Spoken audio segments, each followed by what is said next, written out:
Amici sportivi, appassionati di calcio dilettantistico, buon pomeriggio dal Salvatore Favazza di Terrasini, terza giornata del campionato regionale d'eccellenza. Ospite questo pomeriggio qui a Terrasini del Partinico d'Ace il San Giorgio Piana. Caronia sicuramente il migliore in campo, sabato scorso contro la Parmonval è stato l'indiscusso protagonista di quella sfida. Attenzione, Grillo sciupa tutto, recupera palla, ancora il Partinico d'Ace, la Vardela allarga per Caronia, cerca di guadagnare l'area, Caronia ancora dal limite, palla dentro, ancora per Calagna, il mancino di Pensabene, attenzione ancora Calagna, e poi il tiro dalla lunga distanza del numero 3 di Mercurio, Grillo.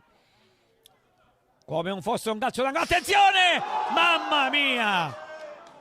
C'è però una posizione di fuorigioco probabilmente o no?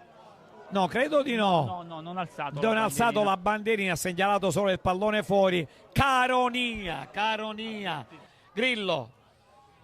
Fermato. Caronia, limite, entra in aria, Caronia! Palla sul fondo. A centrocampo si è spostato in una zona del campo, è venuto Caronia, supera il limite, il suo diretto avversario, bravissimo Caronia, palla dentro, Macaluso, rete, Caronia cosa ha fatto? Gli ha messo uno cioccolatino sul piede destro e Macaluso l'ha fulminato al 50% questo gol di Caronia. Cosa ha fatto?